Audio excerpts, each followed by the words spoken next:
Hello साथियों, नमस्कार। आप सभी का हमारे YouTube channel history by SN Yadav में बहुत बहुत स्वागत है। साथियों, एक बार पुनः हमने इतिहास विषय के यूपी टीजीटी, पीजीटी, एलटीजीआईसी और यूजीसी नेट से संबंधित लगभग 60 प्रश्नों के क्रमवार श्रृंखला को लेकर आप सभी के समक्ष उपस्थित हो रहा हूँ। साथियों, उम्मीद करता हूँ कि ये जो प्रश्न है आपकी परीक्षा के दृष्टिकोण से बेहद महत्वपूर्ण साबित होंगे। साथियों, अभी तक जिन्होंने हमारे चैनल को सब्सक्राइब नहीं किया है वह कृपया करके सब्सक्राइब कर ले ताकि हमारे नए आने वाले वीडियो का नोटिफिकेशन आपको मिलता रहे। तो साथियों, इसी के साथ हम आज के पहले प्रश्न पर चलते हैं। आज का हमारा जो पहला प्रश्न है वह है पूर्व वैदिक काल में निम्न में से कौन सा संस्थान समाज में संसाधनों के वितरण हेतु उत्तरदायी था? ए है सभा, बी है समिति, सी है विदत, डी है जन और ई है पीस। तो साथियों, इसका राइट आंसर है विदत। यानी पूर्व वैदिक काल में जो सबसे प्राचीन संस्था थी उसको विदत के नाम से जाना जाता था।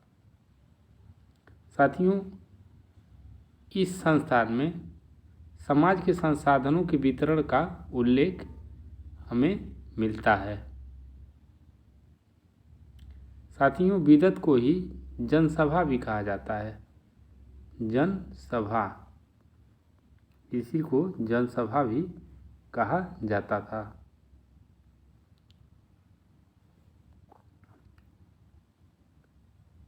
और साथियों, बीस की बात की जाए तो यह कई ग्रामों का समूह था। कई ग्राम का समूह था।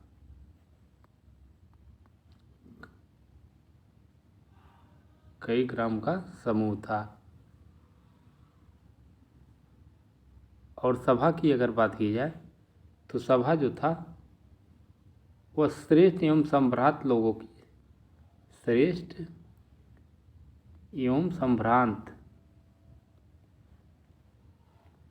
संभ्रांत लोगों की संस्था थी।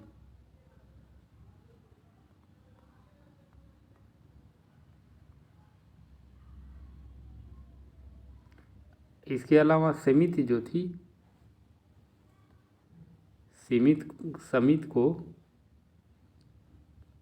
केंद्रीय राजनीतिक संस्था के रूप में जाना जाता था। केंद्रीय राजनीतिक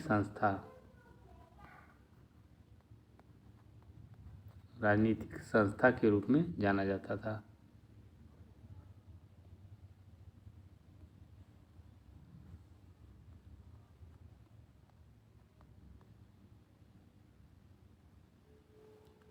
दो नंबर का प्रश्न है, निम्नलिखित में से कौन सा कथन वेदों में सत्य नहीं है? यहाँ सत्य नहीं है, कौन सा कथन है जो सत्य नहीं है? ऋग्वेद 1028 ऋचाओं का संग्रह है। यह ऋचाएँ अधिकतर प्रार्थनाएं हैं जो यज्ञ में प्रयोग होती थी। यह तो सही है। यजुर्वेद में गद्य और मंत्रों के रूप में यज्ञ सूत्र है। ये भी सही है। ये मंत्र पुरोहित द्वारा उच्चारित किए जाते थे। यह पुरोहित यज्ञ का अग्निहोत्र संपादित करता था। यह भी सही है। सामवेद में धर्म कर्म के लिए यजुर्वेद के लिए एक मंत्र है। साथियों, यह गलत है। अथर्ववेद में मुख्यतः जादुई मंत्र और तंत्र हैं। ये भी सही है। तो हमारा राइट आंसर हो जाएगा डी, यानी सामवेद में धर्म कर्म के लिए यजुर्वेद के लिए एक मंत्र है। साथियों, अगर धर्म कर्म जादू टोना की बात की जाए तो यह सामवेद में ना होकर अथर्ववेद में है। तो राइट आंसर हो जाएगा डी। 3 नंबर का प्रश्न है, आर्यों ने, अभिकथन है, आर्यों ने पूर्व वैदिक काल में भी एक अच्छी राजनीतिक और प्रशासनिक संरचना विकसित की थी। कारण है आर्यों के पास व्यवस्थित राजनीतिक प्रशासन का लंबा और व्यापक अनुभव था।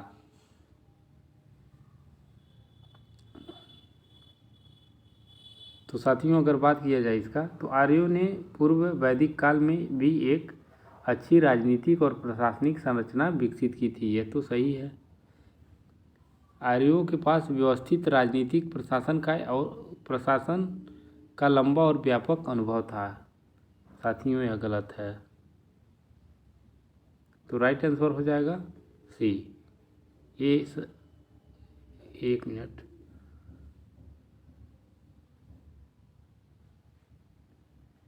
आर्यों ने पूर्व वैदिक काल में भी एक अच्छी राजनीतिक और प्रशासनिक संरचना विकसित की थी। साथियों, यह भी गलत है।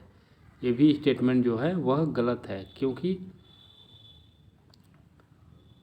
साथियों, सिंधु सभ्यता के पश्चात भारत में जिस सभ्यता का प्रादुर्भाव हुआ था उसे वैदिक सभ्यता के नाम से जाना जाता है।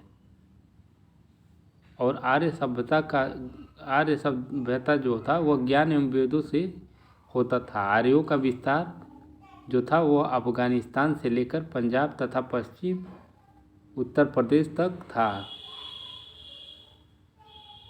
और इन्होंने जो है अच्छी राजनीतिक और प्रशासनिक संरचना को विकसित नहीं कर पाए थे। इसी कारण इनके पास व्यवस्थित राजनीतिक प्रशासन का लंबा और व्यापक अनुभव नहीं था। तो साथियों, दोनों गलत हो जाएगा। स्टेटमेंट दोनों गलत है, यानी ए और आर दोनों गलत है। 4 नंबर का प्रश्न है, कौन सा प्राचीन भारतीय सभ्यता रंगीन ग्रेवेयर संस्कृति से पहचानी जाती है? ए है सिंधु घाटी, बी है पूर्व वैदिक, सी है उत्तर वैदिक, डी है ताम्र पाषाण काल और ई है इनमें से कोई विकल्प, इनमें अन्य कोई विकल्प में से कोई नहीं। तो साथियों, इसका राइट आंसर है उत्तर वैदिक। साथियों, उत्तर वैदिक कालीन सभ्यता का जो मुख्य केंद्र था वह मध्य प्रदेश था। मध्य प्रदेश था, जिसका प्रसार साथियों सरस्वती नदी से लेकर गंगा के दोआब तक स्थित था। और इस सभ्यता में चित्रित धूसर मृदभांड की विशिष्टता जो है वह परिलक्षित होती है, क्योंकि यहाँ के निवासी जो थे वह मिट्टी के चित्रित और भूरे रंग के कटोरे तथा थालियों का प्रयोग करते थे। और इसी स्थान को साथियों पेंटेड ग्रेवेयर पीजीडब्ल्यू के नाम से पेंटेड ग्रेवेयर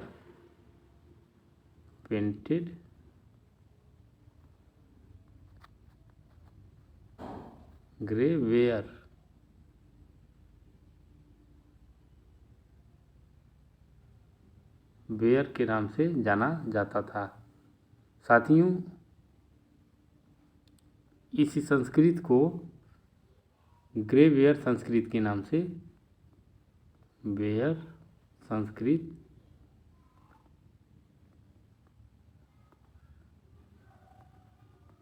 के नाम से पहचान की जाती है।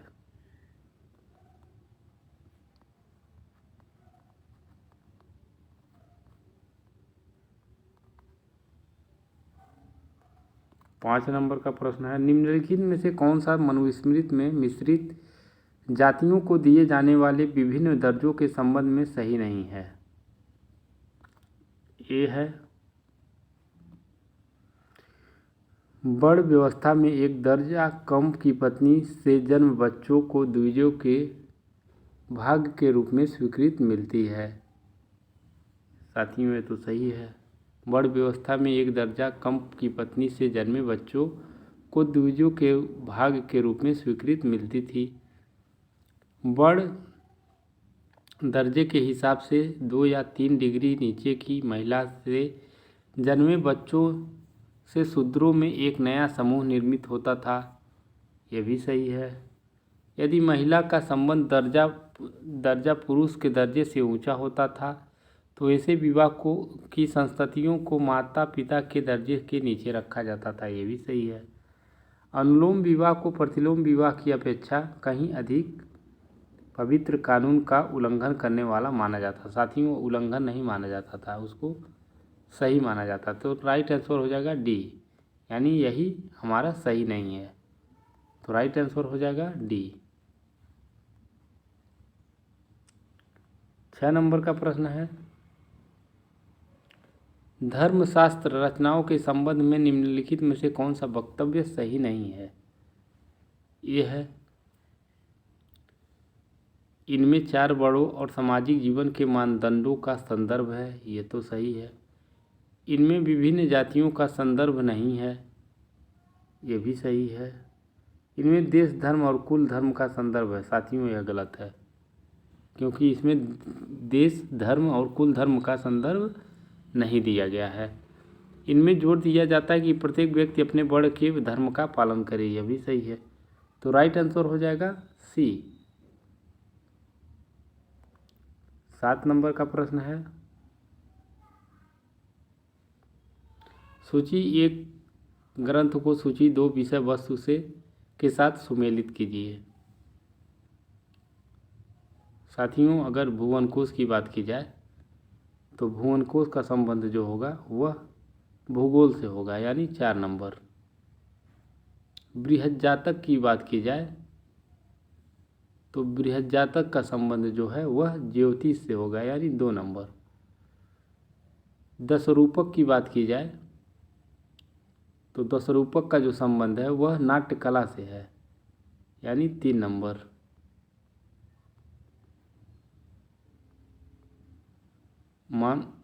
मानसार की बात की जाए तो इसका संबंध जो है वह वास्तुकला से है, यानी 1 नंबर।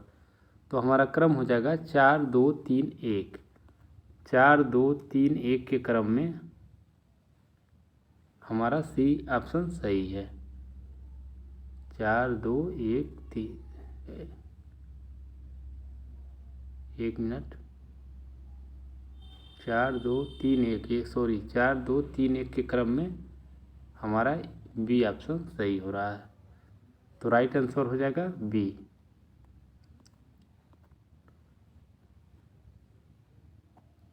8 नंबर का प्रश्न है, ऋग्वेद के किस मंडल में गायत्री मंत्र लिखा गया है। ए है चतुर्थ, बी है द्वितीय, सी है तृतीय और डी है प्रथम। तो साथियों, इसका राइट आंसर है तृतीय, यानी ऋग्वेद के तृतीय मंडल में, तीसरे मंडल में गायत्री मंत्र लिखा गया है। साथियों, गायत्री मंत्र के जो रचनाकार थे वह विश्वामित्र थे। विश्वामित्र थे। यह मंत्र जो है वह सविता यानी सूर्य देवता को समर्पित है। सविता या सूर्य देवता को समर्पित है, को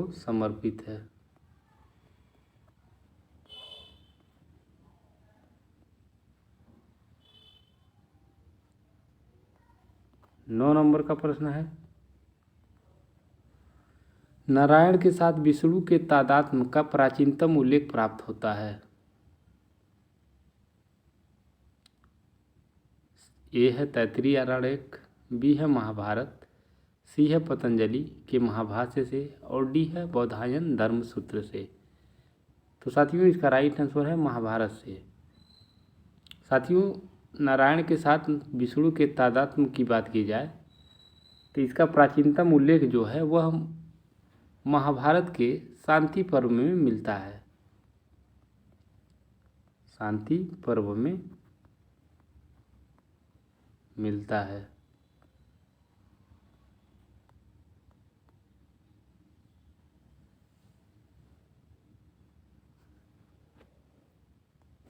दस नंबर का प्रश्न है, इनमें से कौन वैदिक सूर्य देवता नहीं थे? ए है सावित्री, बी है विष्णु उरुक्रम, सी है विश्वकर्मा और डी है सविता। तो साथियों इसका राइट आंसर है विष्णु उरुक्रम, यानी विष्णु उरुक्रम जो है वह विष्णु का नाम है।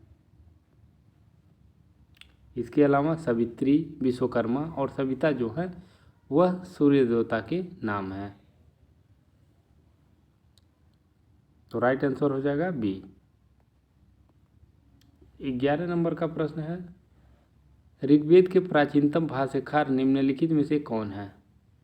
ए है माधव भट्ट, बी है सायण, सी है स्कंद स्वामी और डी है वेंकट माधव। तो साथियों इसका राइट आंसर जो है वह है स्कंद स्वामी।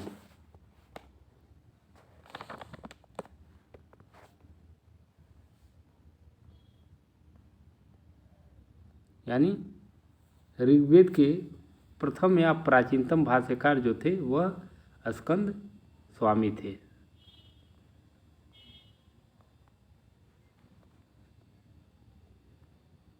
12 नंबर का प्रश्न है, ऋग्वेद के नदी स्तुति सूक्त से किन दो नदियों के बीच वैदिक नदी सरस्वती की स्थिति का बोध होता है? ए है गंगा एवं यमुना, बी है यमुना एवं शतुद्री, सी है शतुद्री एवं अस्कनी और डी है अस्कनी एवं वितस्ता। तो साथियों इसका राइट आंसर है यमुना एवं शतुद्री। यानी ऋग्वेद के नदी स्तुत सूक्त में यमुना एवं शतुद्री यानी शतुद्री को सतलज के नाम से जाना जाता है, सतलज।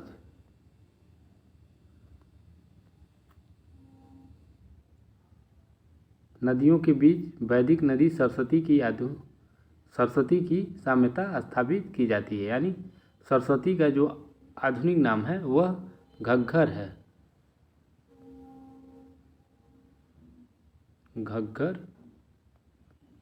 है, इसकी साम्यता स्थापित की जाती है। 13 नंबर का प्रश्न है, महाजल प्लावन की कथा जिसमें देवी मत्स्य द्वारा मनु की रक्षा करने का विवरण है किस ग्रंथ में उपलब्ध है? ए है ऋग्वेद, बी है वाजसनेयी संहिता, सी है शतपथ ब्राह्मण और डी है ऐतरेय ब्राह्मण। तो साथियों इसका राइट आंसर है शतपथ ब्राह्मण। यानी महाजल प्लावन की कथा जो है वह शतपथ ब्राह्मण से हमें प्राप्त होता है। साथियों शतपथ ब्राह्मण में ही पुनर्जन्म का सिद्धांत,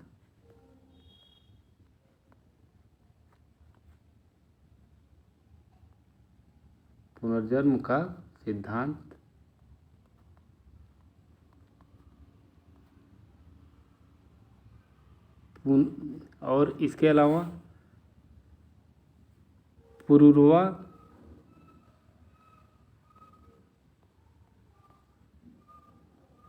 उर्वशी का आख्यान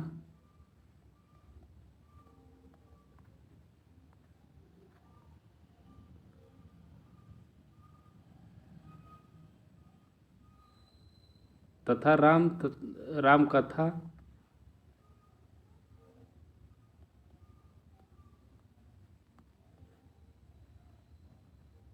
तथा अश्वनी कुमार द्वारा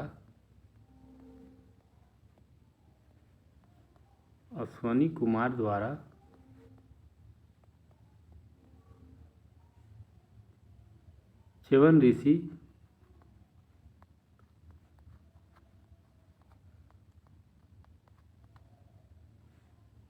को यवन दान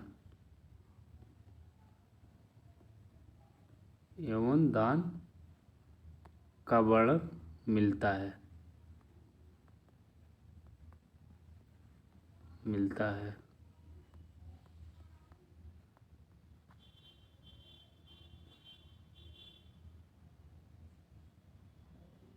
चौदह नंबर का प्रश्न है, निम्नलिखित किस ग्रंथ में इतिहास पुराण को पंचम वेद कहा गया है?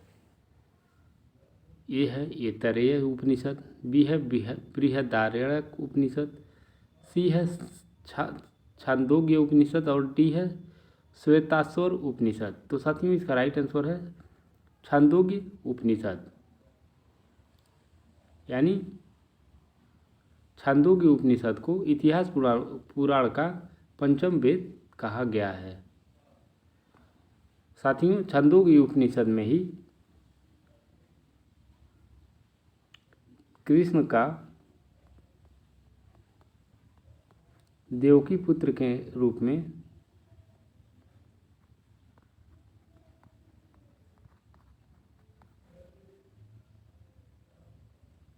उल्लेख हुआ है।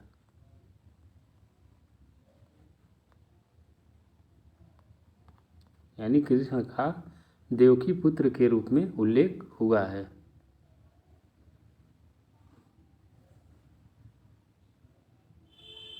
इसके अलावा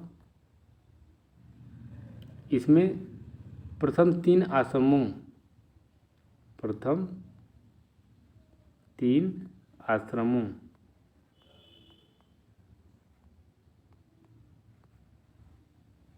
तथा ब्रह्मा एवं आत्मा की अभिन्नता के विषय में ब्रह्मा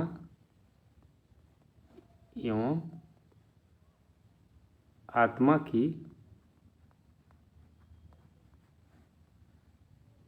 अभिन्नता के विषय में उद्दालक आरूढ़ी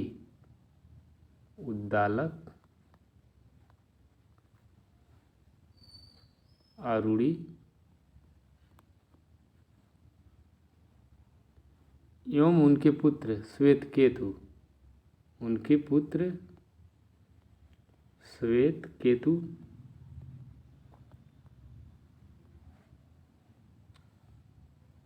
के बीच संवाद का वर्णन है।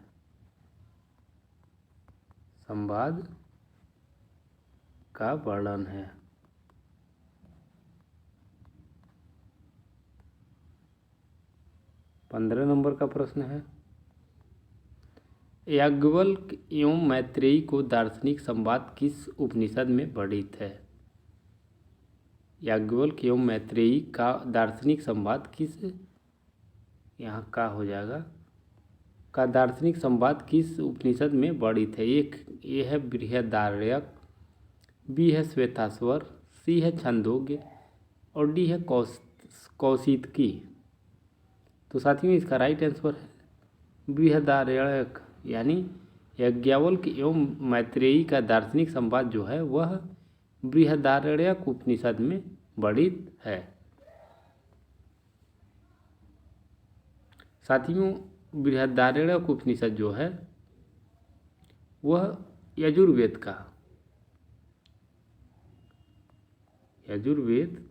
का उपनिषद है।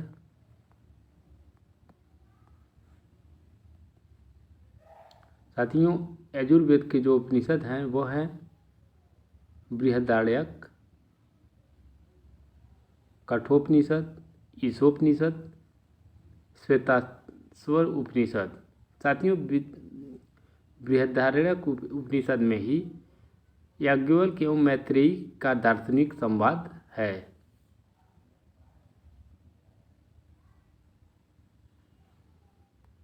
सोलह नंबर का प्रश्न है,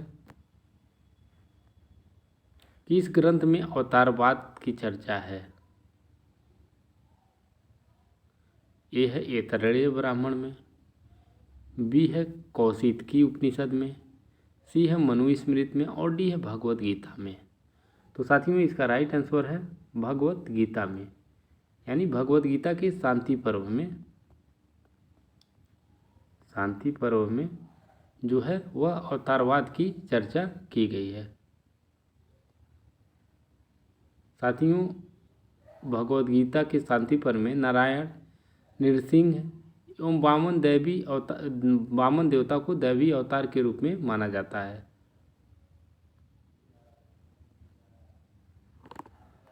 17 नंबर का प्रश्न है, निम्नलिखित में से किस ग्रंथ में जल प्लावन की कथा का वर्णन है? ए है कौशितकीय ब्राह्मण, बी है शतपथ ब्राह्मण, सी है गोपथ ब्राह्मण और डी है ऐतरेय ब्राह्मण। तो साथियों इसका राइट आंसर है शतपथ ब्राह्मण में। साथियों शतपथ ब्राह्मण में ही जल प्लावन की कथा का वर्णन किया गया है। 18 नंबर का प्रश्न है, निम्नलिखित में कौन एक ग्रंथ वैदिक कालीन रत्निनों की सूची का उल्लेख करता है? ए है शतपथ ब्राह्मण, बी है ऐतरेय ब्राह्मण, सी है अथर्ववेद और डी है जाबालोपनिषद। तो साथियों इसका राइट आंसर है शतपथ ब्राह्मण। साथियों शतपथ ब्राह्मण में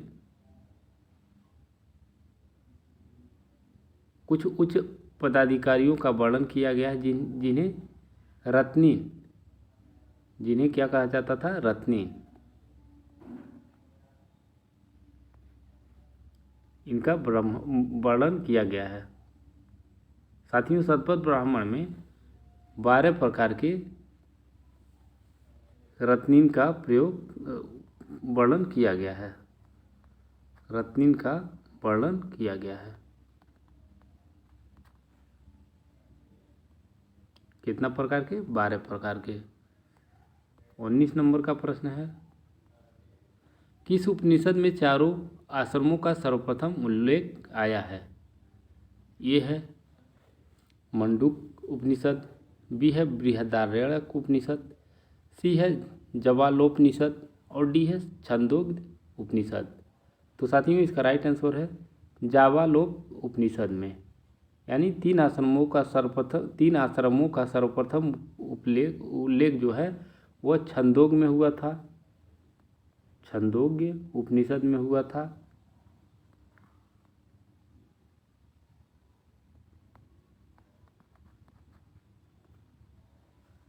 यानी 3 आश्रम का उल्लेख जो है छंदोग्य में हुआ था और 4 आश्रमों का उल्लेख जो है, चारों आश्रमों का उल्लेख जो है वह जाबालोपनिषद में हुआ था।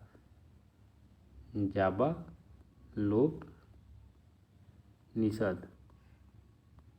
यदि 3 आश्रम पूछ ले तो छंदोग्य उपनिषद हो जाएगा और चारों आश्रमों का उल्लेख अगर पूछे तो जाबालोपनिषद हो जाएगा। तो राइट आंसर है जाबालोपनिषद।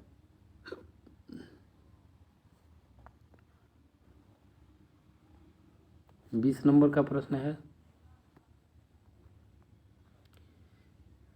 निम्नलिखित किस वेद में आहुति बलिदान संबंधी सूत्र समाहित है? ए है ऋग्वेद, बी है अथर्ववेद, सी है सामवेद और डी है यजुर्वेद। तो साथियों इसका राइट आंसर है यजुर्वेद। यानी यजुर्वेद में जो है आहुति बलिदान संबंधी सूत्र समाहित किया गया है। यानी यजुर्वेद में याज्ञिक कर्मकांड करते हुए आहुति बलिदान, जिसको बलिदान कहा जाता है, उसका सूत्र दिया गया है। 21 नंबर का प्रश्न है, वैदिक काल में निष्क क्या था? ए है सिक्का, बी है संस्था, सी है आभूषण और डी है जाति। तो साथियों इसका राइट आंसर है आभूषण। यानी वैदिक काल में निष्क जो था वह आभूषण था। यानी निष्क जो है सोने का आभूषण था, सोने का आभूषण था।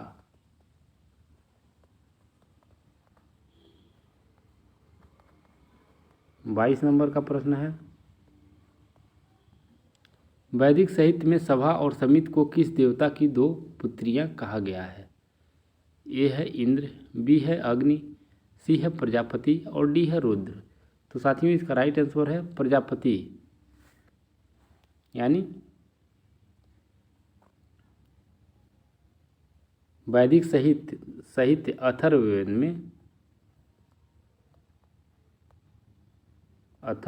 में सभा एवं समित को प्रजापति की 2 पुत्रियां कहा गया है।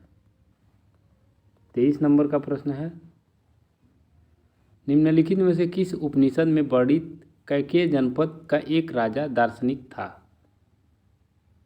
ए है जाबाली प्रवाहन, बी है जमदग्नि, सी है श्रुतसेन और डी है अश्वपति। तो साथियों इसका राइट आंसर है अश्वपति, यानी कैकेय जनपद का जो राजा था उपनिषद काल में वह अश्वपति था,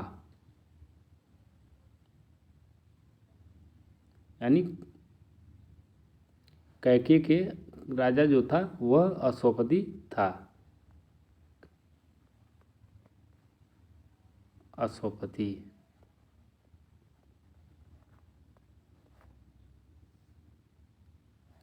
वहीं विदेह की अगर बात की जाए तो विदेह का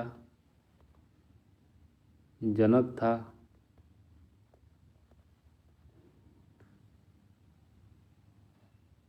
और काशी के अजातशत्रु थे।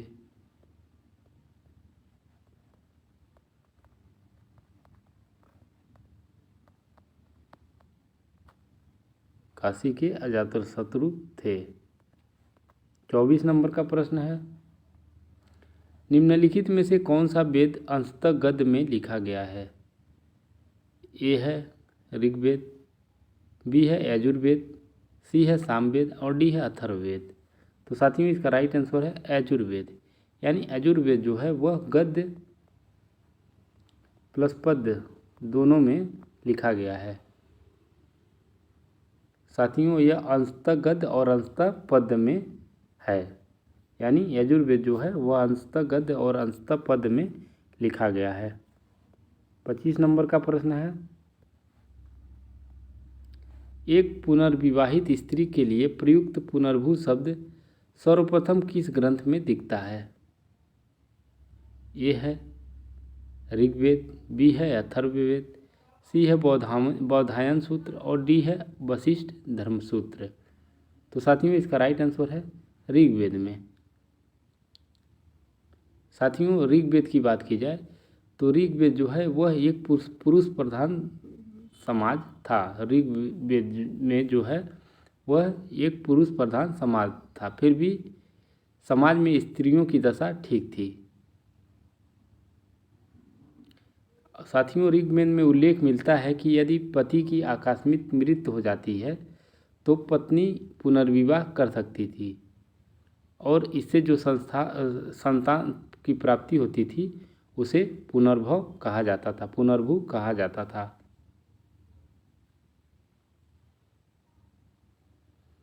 साथियों ऋग्वेद में ही नियोग प्रथा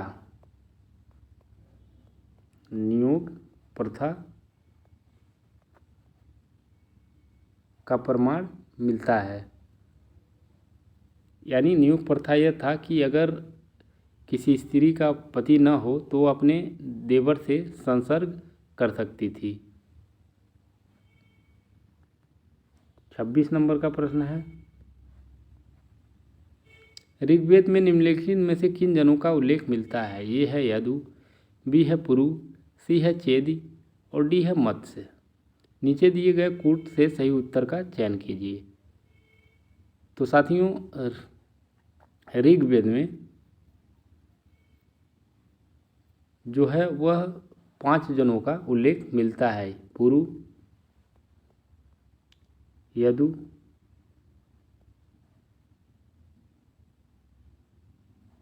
चेदी,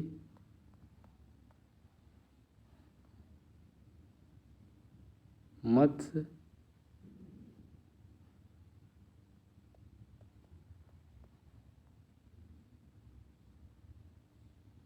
यदुवंश,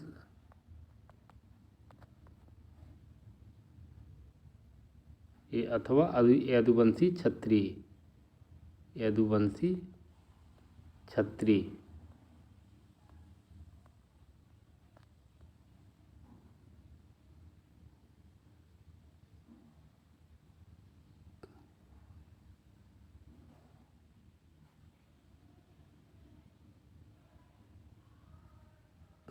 तो राइट आंसर हो जाएगा यदु और पुरु, यानी 1 और 2, ए और बी। अगला प्रश्न है 27 नंबर का।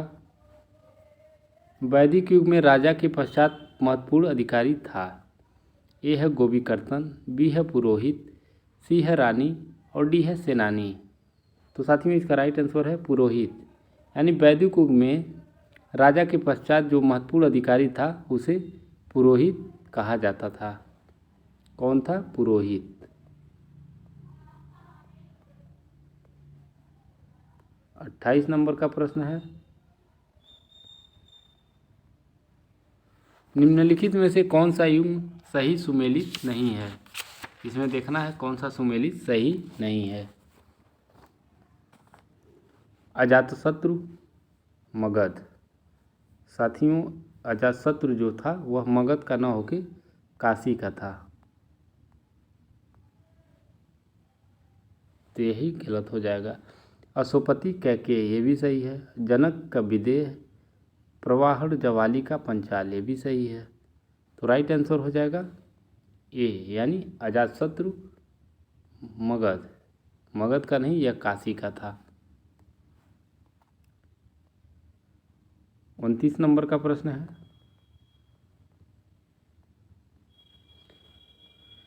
सूची 1 को सूची 2 से मिलान कर दिए गए कूट से सही उत्तर का चयन करें। एक तरफ है वैदिक नदियाँ, दूसरी तरफ है आधुनिक नाम। साथियों अगर कुंभा की बात की जाए तो कुंभा का जो आधुनिक नाम हो वह काबुल है, यानी 2 नंबर। परुसड़ी की बात की जाए तो परुसड़ी जो है उसका आधुनिक नाम क्या है? राबी है, यानी 3 नंबर। सदानीरा की बात की जाए तो सदानीरा का जो आधुनिक नाम है वो है गंडक, यानी 1 नंबर। सुतुद्री की बात की जाए सुतुद्री का आधुनिक नाम जो है सतलज है, यानी 4 नंबर। तो क्रम हो जाएगा 2 3 1 4। तो 2 3 1 4 के क्रम में हमारा बी ऑप्शन सही है।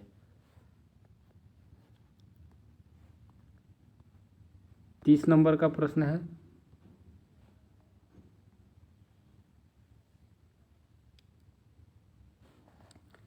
एक तरफ है निम्नलिखित में से कौन सा युग सही सुमेलित नहीं है? एक तरफ है प्राचीन नगर और दूसरी तरफ है स्थिति। तो साथियों पुष्प कलावती की बात की जाए तो इसका संबंध जो है चरसद्दा से है, ये तो सही है। साकल की बात की जाए तो साकल का स्थिति जो आधुनिक समय में हो वह सियालकोट से लगाया जाता है, ये भी सही है। ताम्रलिप्ति की बात की जाए तो यह तामलुक से है, यह भी सही है। विजयपुरी की बात की जाए तो साथियों यह गलत है, विजयपुरी का संबंध जो है धरड़ी कोट से नहीं है। तो राइट आंसर हो जाएगा डी। 31 नंबर का प्रश्न है,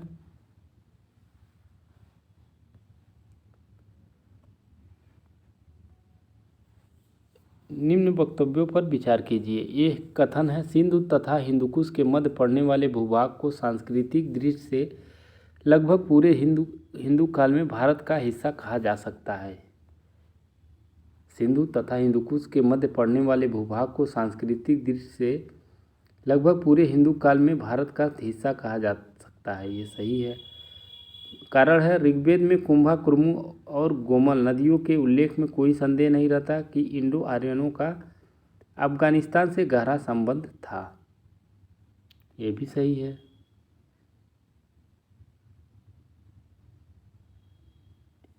यानी हिंदुकुश, सिंधु तथा हिंदुकुश के मध्य पड़ने वाले भूभाग को सांस्कृतिक दृष्टि से लगभग पूरे हिंदू काल में भारत का हिस्सा कहा जा सकता है। ऋग्वेद में कुंभा, कुर्मु और गोमल नदियों के उल्लेख में कोई संदेह नहीं रहता कि इंडो आर्यों को ही हिंदू भी कहा जा सकता है साथियों। तो यह जो है व्याख्या भी करता है, यानी ये यार दोनों सही है और एक ही सही व्याख्या आर है। 32 नंबर का प्रश्न है, निम्न अभिलेखों को कालानुक्रम में व्यवस्थित कीजिए। ये है डेरियस का बहिस्तून अभिलेख। साथियों, इसका कालक्रम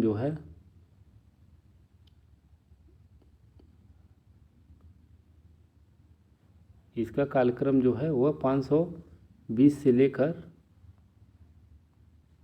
518 BC माना जाता है। बोयगज कोई अभिलेख की बात की जाए तो इसका जो कालक्रम था वह 1400 BC माना जाता है, यानी एशिया माइनर 1400 BC। पर्सिपोलिस की बात की जाए तो इसका कालक्रम जो है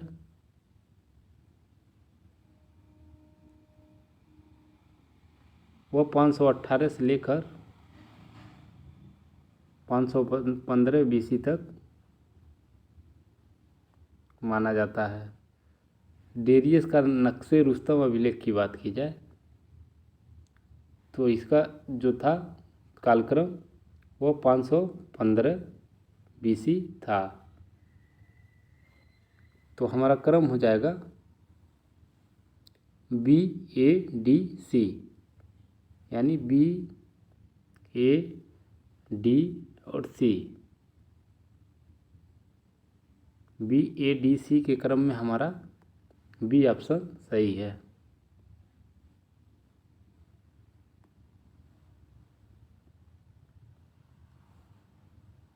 तैंतीस नंबर का प्रश्न है, ऋग्वेद के अत्यंत उपयोगी और साथ ही अत्यंत भयावह देवता के रूप में किसका अधिक बार आह्वान किया गया है? ए है अग्नि, बी है धौस, सी है इंद्र और डी है मरुत। तो साथियों, इसका राइट आंसर है इंद्र। यानी ऋग्वेद के अत्यंत उपयोगी और साथ ही अत्यंत भयावह देवता के रूप में इंद्र की अधिक बार आह्वान किया गया है। साथियों, इंद्र को पुरंदर की संज्ञा दिया गया है और जो मेघ को रोककर जल की वर्षा करता था। साथियों, ऋग्वेद में 250 सूक्त जो हैं वह इंद्र को समर्पित हैं। 34 नंबर का प्रश्न है,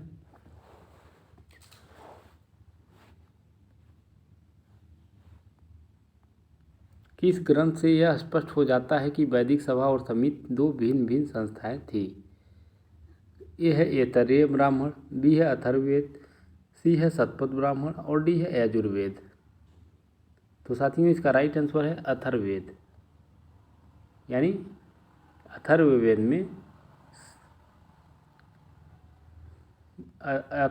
में सभा और समिति को प्रजापति की दो पुत्रियां कहा गया है। प्रजापति की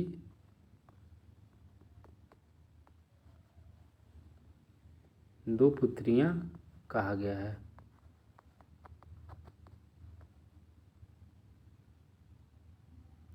पैंतीस नंबर का प्रश्न है,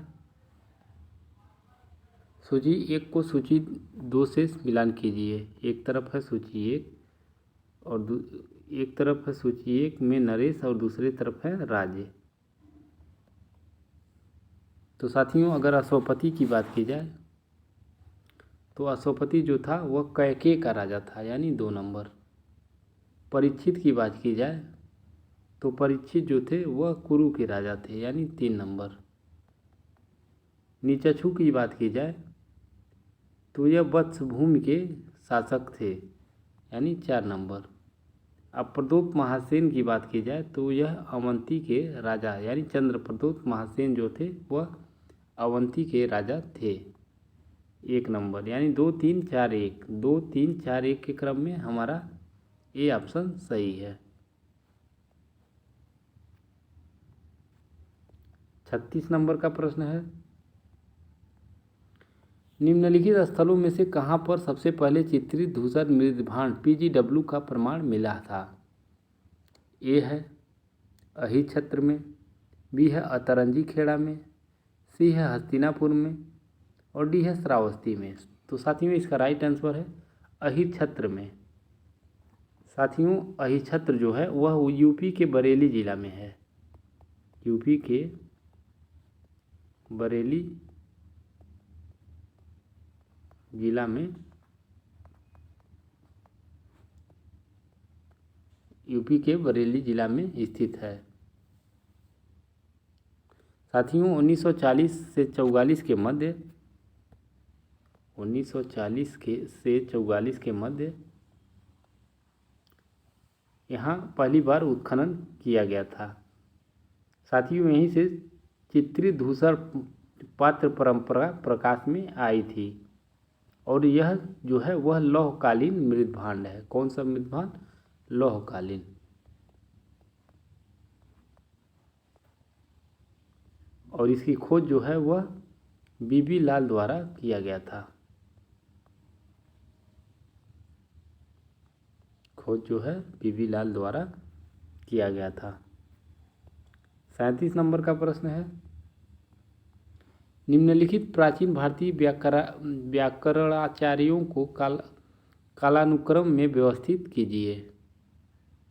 ए है कात्यायन, दो है पढ़नी, सी है वामन और डी है यास्क। तो साथियों अगर यास्क की बात की जाए तो यास्क किसके लेखक थे? निरुक्त के, और यह वैदिक काल से संबंधित थे।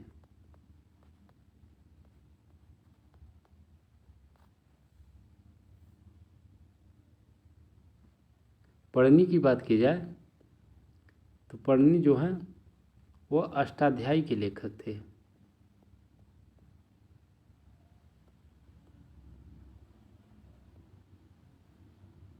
जो 4वीं शताब्दी ईसा पूर्व से संबंधित थे।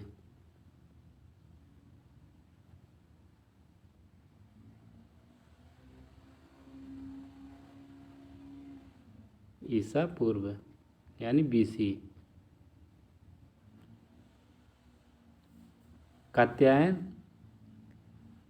कात्यायन जो है वह वर्तिका के लेखक थे।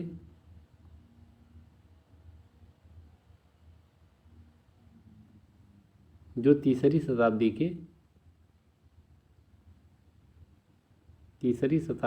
ईसा पूर्व से थे।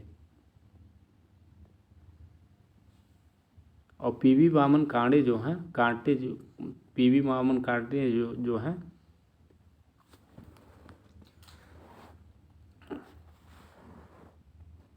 यह सबसे यानी अंतिम में आते हैं। तो हमारा क्रम हो जाएगा 4 2 1 3। 4 2 1 3 के क्रम में हमारा बी ऑप्शन सही है। 38 नंबर का प्रश्न है, ऋग्वेद में पंचजन किसे धोतित करता है? ऋग्वेद में पंचजन किसे धोतित करता है यानी किसका धोतक है? आर्यों की 5 जनजातियाँ, अनार्यों की 5 जनजातियाँ, एक गांव के 5 मुखिया, 5 गांव के मुखिया। तो साथियों इसका राइट आंसर है आर्यों की 5 जनजातियाँ, यानी ऋग्वेद में पंचजन जो थे वो आर्यों की 5 जनजातियाँ थीं। साथियों ये 5 कबीले जो थे वह अनु, द्रुह, पुरु, तुर्वस एवं यदु थे।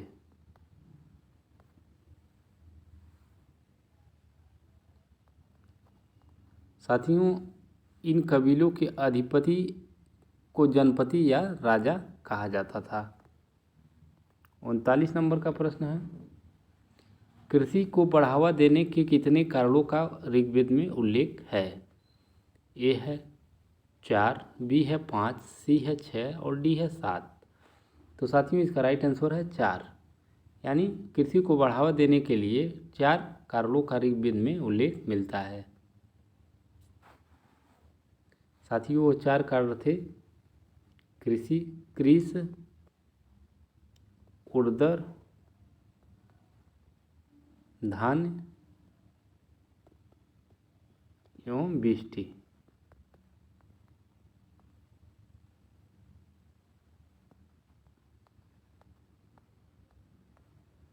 कृष, उर्दर, धान्य एवं वृष्टि।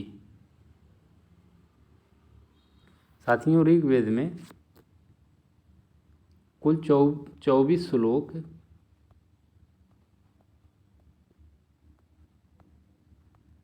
24 श्लोक जो हैं, 24 श्लोक में कृषि का उल्लेख किया गया है।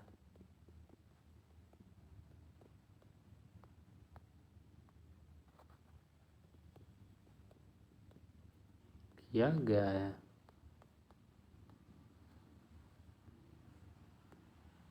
40 नंबर का प्रश्न है, एशिया माइनर के बोगजकोई अभिलेख में निम्नलिखित वैदिक देवताओं का उल्लेख है। ए है इंद्र, वरुण, अग्नि, सूर्य। बी है इंद्र, वरुण, मित्र एवं अग्नि। सी है इंद्र, मित्र, वरुण एवं नासत्य। और डी है इंद्र, मित्र, धौस एवं नासत्य। तो साथियों इसका राइट आंसर है इंद्र, मित्र, वरुण एवं नासत्य। यानी एशिया माइनर के बोगजकोई अभिलेख में जो 4 वैदिक देवता थे वह इंद्र, मित्र, वरुण एवं नासत्य थे। 41 नंबर का प्रश्न है, राजा सुदास जिसके विषय में ऋग्वेद में वर्णन है कि उसने 10 राजाओं को पराजित किया, किस जन से संबंध था?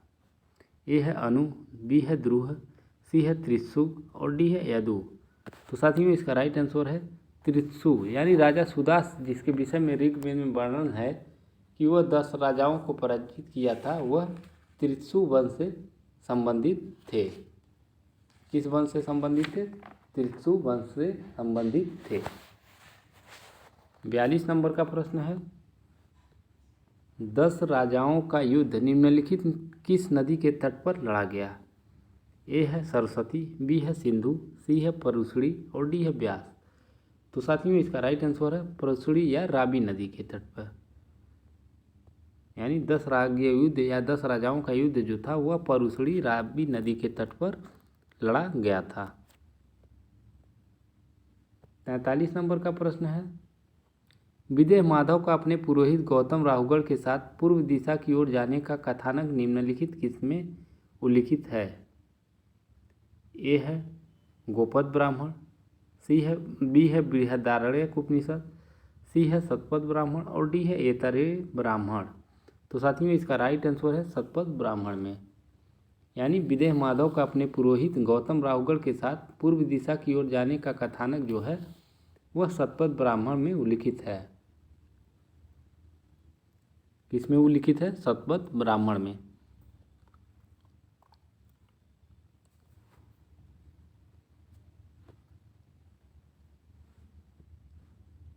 चौवालीस नंबर का प्रश्न है,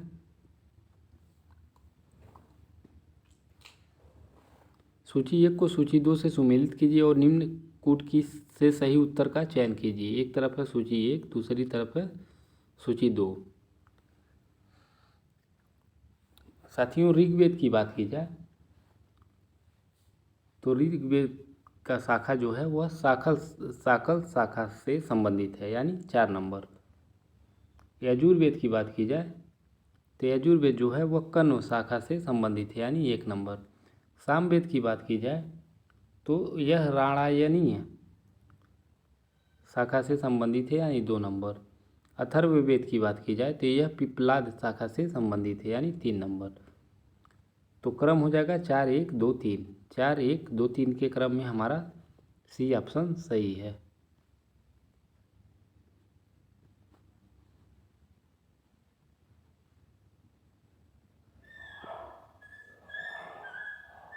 पैंतालीस नंबर का प्रश्न है, उत्तर वैदिक कालीन पंचाल राज्य का प्रसिद्ध दार्शनिक नरेश था। ए है अजातशत्रु, बी है परीक्षित, सी है प्रवाहण जवाली और डी है श्वेत केतु। तो साथियों इसका राइट आंसर है प्रवाहण जवाली। यानी उत्तर वैदिक कालीन पंचाल राज्य का प्रसिद्ध दार्शनिक नरेश जो था वह प्रवाहल जवाली था। 46 नंबर का प्रश्न है, निम्नलिखित में से कौन धर्म सूत्रकार नियोग प्रथा को अनुचित बताता है? ए है गौतम, बी है आपस्तंभ, सी है बौधायन और डी है वशिष्ठ। तो साथियों इसका राइट आंसर है बौधायन धर्मसूत्र, यानी नियोग प्रथा को अनुचित बताने वाला धर्मसूत्र जो है वह बौधायन धर्मसूत्र है। 47 नंबर का प्रश्न है, सुदास के विरुद्ध ऋग्वेद में उल्लिखित 10 राजाओं का युद्ध किसके नेतृत्व में लड़ा गया था? ए है वशिष्ठ, बी है विश्वामित्र, सी है कुरु और डी है पुरु। तो साथियों इसका राइट आंसर है विश्वामित्र, यानी सुदास के विरुद्ध 10 राजाओं का युद्ध विश्वामित्र के नेतृत्व में लड़ा गया था। 48 नंबर का प्रश्न है,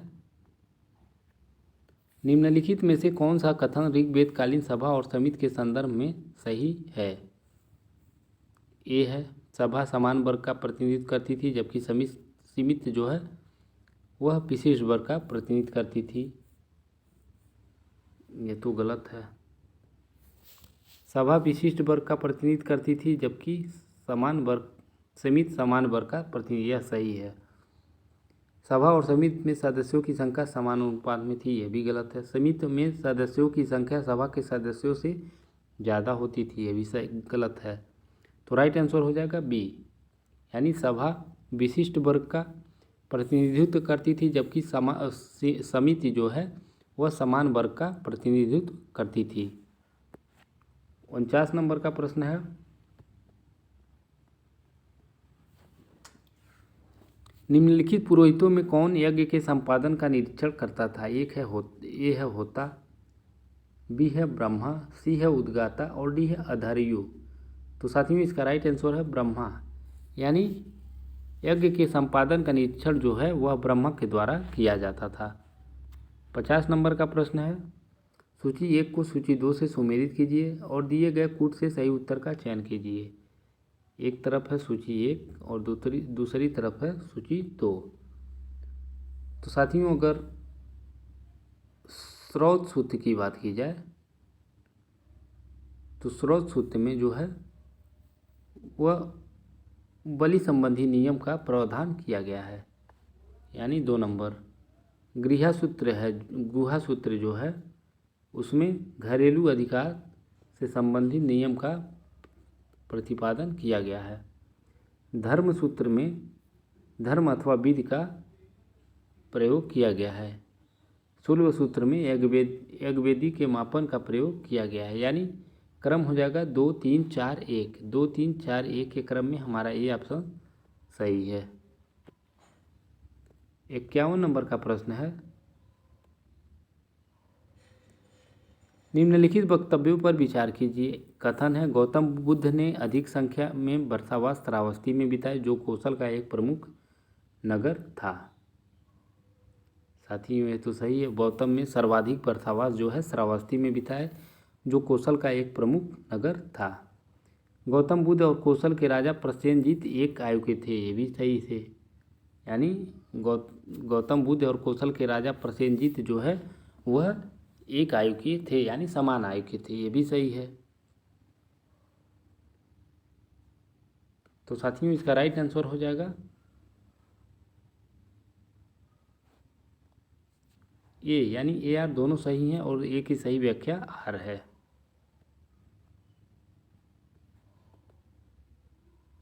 बावन नंबर का प्रश्न है,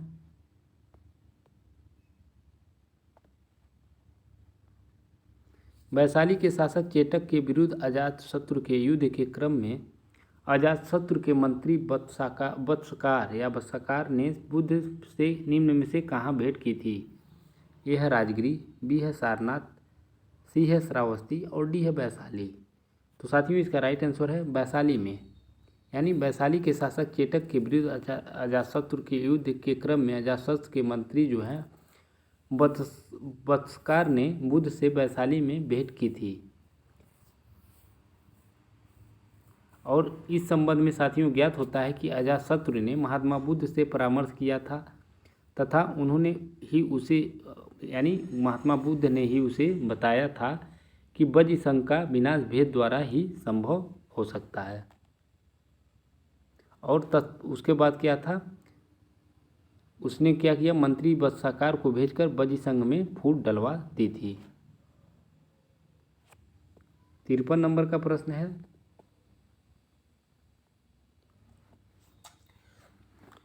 निम्नलिखित बौद्ध स्तूपों को कालानुक्रम में व्यवस्थित कीजिए एवं नीचे दिए गए कोड की सहायता से सही उत्तर का चयन कीजिए। ए है अमरावती, बी है सारनाथ, सी है सांची और डी है नालंदा। तो साथियों बौद्ध ग्रंथों में उल्लेख मिलता है कि अशोक ने 84,000 स्तूपों की निर्माण करवाया था, यानी अशोक के काल में जो था वह सांची जो है अशोक के काल में हुआ था, अशोक के काल में स्थापित हुआ था। और अमरावती की बात की जाए तो अमरावती जो है वह इक्ष्वाकु शासकों यानी इक्ष्वाकु वंश के शासकों ने इसको स्थापित किया था, अमरावती स्तूप को। सारनाथ की बात की जाए तो सारनाथ जो है वह गुप्त शासकों द्वारा स्थापित किया गया था। और साथियों नालंदा की बात की जाए तो यह गुप्त शासक कुमारगुप्त द्वारा किया गया था, कुमारगुप्त द्वारा। तो हमारा क्रम हो जाएगा CABD, यानी सांची, अमरावती, सारनाथ और नालंदा, CABD। तो CABD के क्रम में हमारा ये ऑप्शन सही है।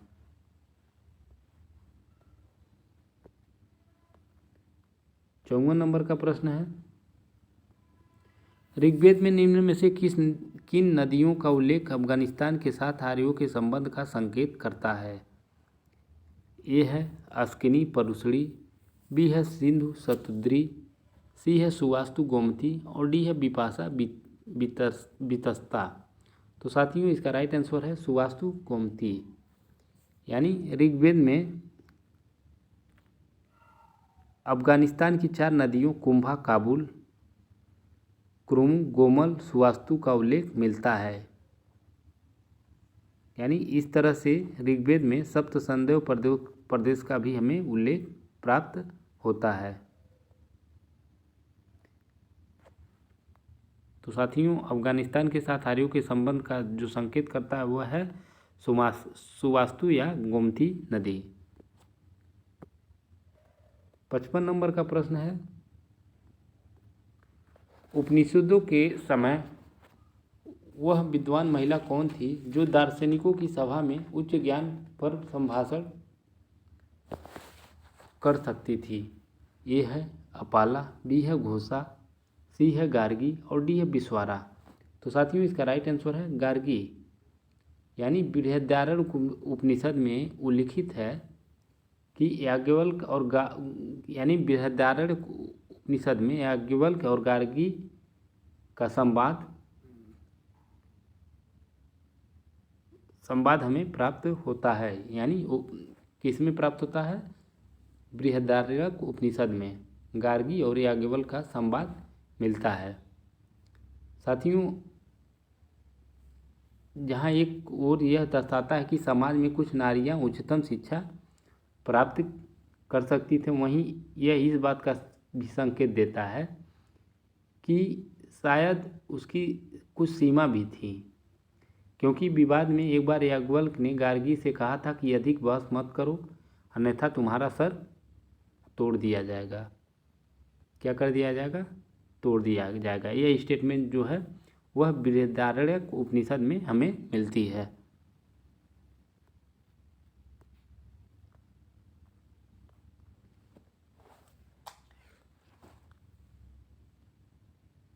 छप्पन नंबर का प्रश्न है, भारोपी भाषा का प्राचीनतम अभिलेखी प्रमाण मिलता है। ए है बैक्टीरिया से, बी है इराक से, सी है ईरान से और डी है सीरिया से। तो साथियों इसका राइट आंसर है इराक से। यानी भारोपी भाषा का प्राचीनतम अभिलेखी प्रमाण जो है वह इराक से प्राप्त होता है। 57 नंबर का प्रश्न है, निम्नलिखित में से किस पुरोहित ने गायत्री मंत्र का संकलन किया था?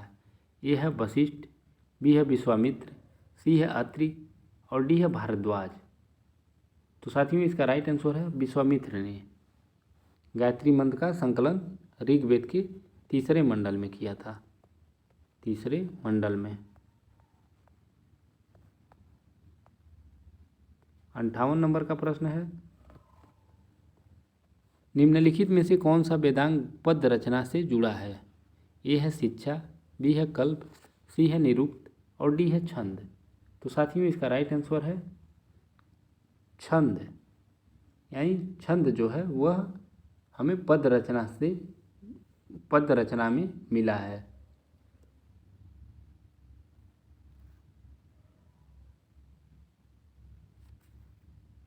साथियों छंद को ही चतुष्पदी वृत्त कहा जाता है। चतुष्पदी वृत्त कहा जाता है।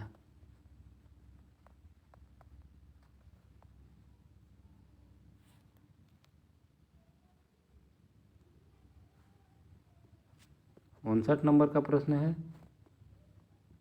निम्नलिखित में से किस वैदिक देवता का आह्वान एशिया माइनर के बोगचकोई अभिलेख में है? ये है अग्नि रुद्र सोम, बी है इंद्र सूर्य विष्णु, सी है रुद्र मरुत पूषण भग और डी है इंद्र नासत्य मित्र वरुण।